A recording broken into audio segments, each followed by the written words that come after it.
the present education should lead to the higher level of perception, conscious existence, and the most important, that to allow the human being to overflow with humanity. Hi, I'm Anita Salathia and a behavioral parenting coach. And this video, which I am making it today, is to make the parents understand that the child is a blessing of God. मैं यहाँ बताना चाहती हूँ मेरे दर्शकों को कि बच्चों को लेकर पेरेंट्स इतना परेशान क्यों रहते हैं. ज़रा 1 मिनट के लिए सोचिए.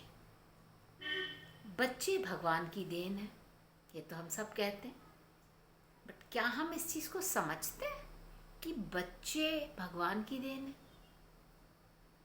किसी भी पेरेंट को आप ये पूछ लीजिए, उनके पास उस समय का आनंद लेने का टाइम नहीं है. उस एक्सपीरियंस को वो समझ नहीं रहे हैं उस टाइम पे, क्योंकि वो पेरेंट्स बन चुके हैं. जब एक न्यू पेरेंट जिसके घर में अभी छोटा मेहमान आया है और वो बच्चा रात रात भर पेरेंट्स को जगाता है, बस उसी पल से पेरेंट्स परेशान होना स्टार्ट कर देते हैं. ये टाइम परेशानी का नहीं है, ये टाइम है बच्चों के साथ अपना प्यारा समय बिताने का. जब वो इस समय में होते हैं कि जब बच्चा गोद में है, उस टाइम बच्चों को हमें एक ऐसा इंडिविजुअल मानकर चलना है कि जो हमें भगवान की रहमत से मिला है. तो हम उससे परेशान क्यों हो जाते हैं? अगर हमें थोड़ा सा अपना रूटीन चेंज करना पड़े, हम तब परेशान हो जाते हैं. अगर बच्चा रो रहा है, हमें अपना काम करना है, तो हम तब परेशान हो जाते हैं. बट आप गहराई में जाइए और देखिए कि आपके पास बच्चे के साथ रहने का टाइम ही कितना है. आपके पास केवल 20 साल हैं बच्चे के साथ समय बिताने का. अगर आप अपना करियर बनाना चाहते हैं तो बनाइए, बट आप बच्चे के शुरुआत के 4 से 5 साल तो दीजिए. अगर पेरेंट्स बच्चे के शुरुआती 4 से 5 साल बच्चे के साथ बच्चे की सारी फीलिंग्स को समझते हुए वो 5 साल निकाल दें, तो आपको पता भी नहीं चलेगा कि 5 साल कहाँ चले गए. एक बार जब बच्चा बड़ा हो जाता है, उसके बाद तो आप बच्चे को सिर्फ अपनी गलतियों का एहसास दिलवाने लगते हैं, क्योंकि बच्चा 5 साल के बाद सीखता कुछ भी नहीं है. कायदे से अगर चला जाए तो बच्चे ने क्या सीखना है? बच्चे को क्या सिखाएंगे आप? वो आगे ही हम उसे कहते हैं कि भगवान की देन है. आपने बच्चे को जो पहले 5 साल दे दिए हैं, बच्चा उसमें सीख चुका है सब कुछ. सोचने का ढंग सीख चुका है, बोलने का ढंग सीख चुका है, और किस तरह से वो हर चीज़ को, क्या वो घबराहट से लेता है, या वो खुशी से लेता है, या वो परेशानी से लेता है. इस चीज़ को हम पहले 5 साल में बच्चे को सिखा चुके हैं. जाने अनजाने में पेरेंट्स यानी कि माता पिता बच्चे को सब कुछ समझा चुके हैं. ये मान लिया कि बच्चा बोल नहीं सकता, बच्चा एक्सप्रेस नहीं कर सकता, बट बच्चे ने जो देख लिया, जो सोच लिया, जो समझ लिया, वो पूरी ज़िंदगी उस बच्चे के साथ रहता है। तो पहले 5 साल बच्चे को इतना कंफर्टेबल रखिए, इतना कंफर्ट दीजिए कि उसे बिल्कुल कोई भी परेशानी ना हो। और उस टाइम हम पेरेंट्स क्या करते हैं, सिखाना शुरू कर देते हैं। अल्फ़ाबेट सीखिए बच्चे, अक्षर ज्ञान बच्चों को होना चाहिए, जनरल नॉलेज अच्छी होनी चाहिए हमारे बच्चे की, बच्चा इंटेलिजेंट होना चाहिए, और एक चीज़ और कि बच्चा पढ़ाई में अव्वल हो जाए। शुरुआती दौर से माता पिता दोनों परेशान आत्माएं बच्चे को जीने नहीं देंगे, बच्चे को सिखाने में लगे हैं। और क्या सिखाएंगे हम? माता पिता क्या सिखाते हैं? वही थोड़ा सा ज्ञान जो उन्होंने अपने बचपन में सीख रखा है, वही ज्ञान वो बच्चों को देते हैं। उससे बच्चे का क्या भला होने वाला है? जब तक आप बच्चे को एक फ्रीडम नहीं देते हैं, एक आज़ादी नहीं देते हैं सोचने की, खेलने की, कूदने की, खुश रहने की, तो बच्चा कहाँ से ग्रो करेगा? उसकी सोच दबकर रह जाएगी।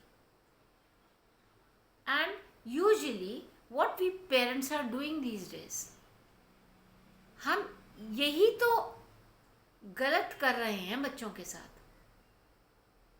हम अपनी एस्पिरेशंस बच्चों के ऊपर थोप रहे हैं।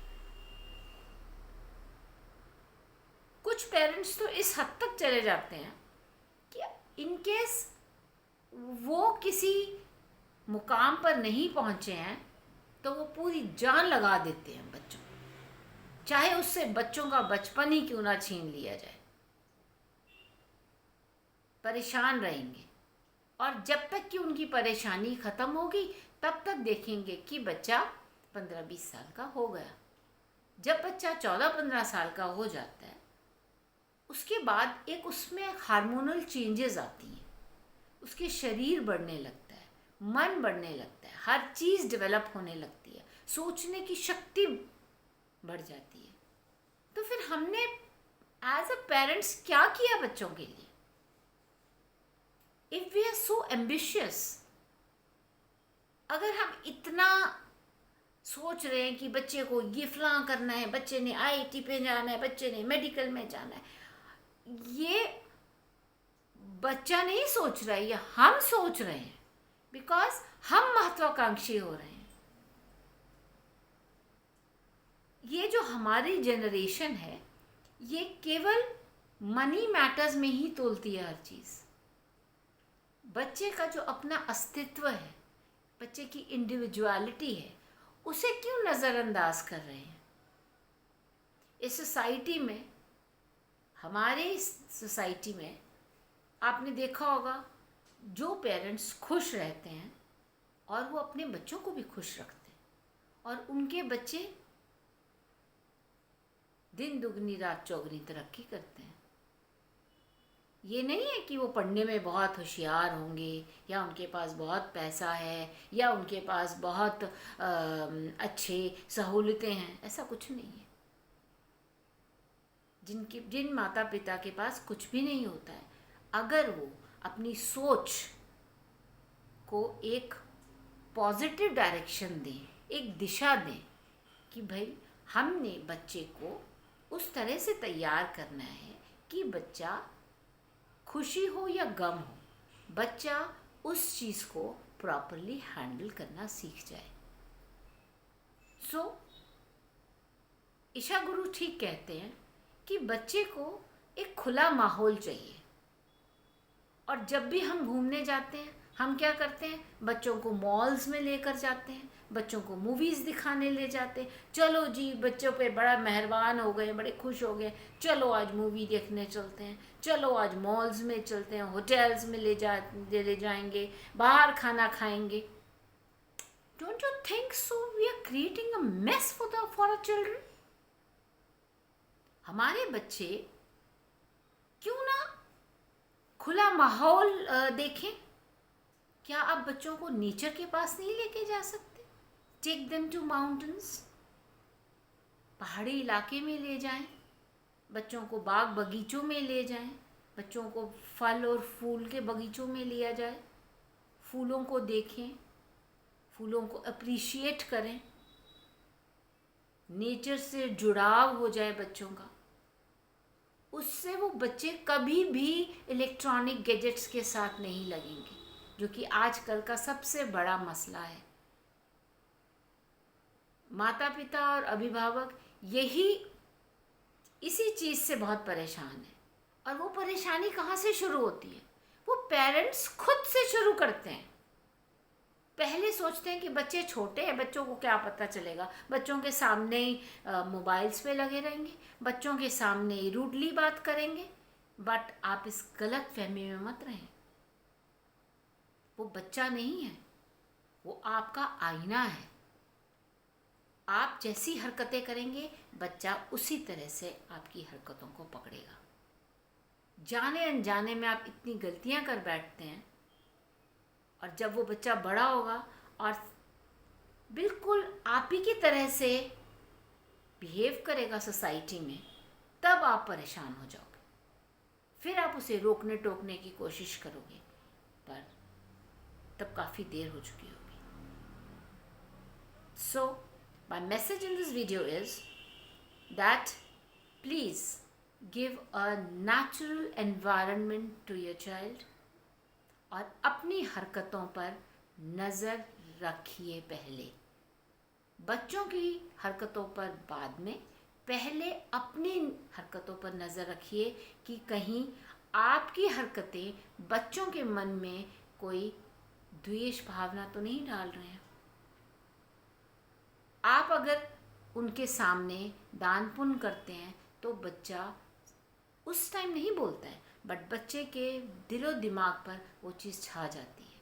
अगर आप लोगों से, पड़ोसियों से, रिश्तेदारों से अच्छे से बात करेंगे, प्यार से बात करेंगे, उनकी रिस्पेक्ट करेंगे, तो वही चीज़ बच्चे पकड़ लेंगे।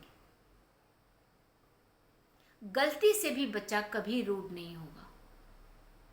अगर आप लेडीज़ की रिस्पेक्ट करते हैं बच्चों के सामने, तो वो बच्चा भी लेडीज़ की रिस्पेक्ट करेगा। अगर आप गलती से भी एक स्टेटमेंट कैजुअली, लापरवाही से अगर आप इस चीज़ को बयान कर देंगे बच्चों के सामने, लूज टॉक कर देंगे, तो आप समझ लो कि आपका बच्चा उस चीज़ को कॉपी कर लेगा। आपके ना चाहते हुए भी बच्चा वही करेगा जो देखेगा। So, this is all in my video, and in case आपको अपने कोई विचार देने हो, या आपको कोई एग्ज़ाम्पल पता हो, या आपको कोई इस टाइप के आपके आस पड़ोस में कुछ बच्चे हों, कुछ पेरेंट्स हों जिनको मेरी बिहेवियरल पेरेंटिंग की कोई काउंसलिंग की ज़रूरत है, सो प्लीज़ रिक्वेस्ट कीजिए and click in the below link, and also give your comments below the video so that मैं अच्छी वीडियोस और पेरेंट्स की हेल्प के लिए मिला सकूँ।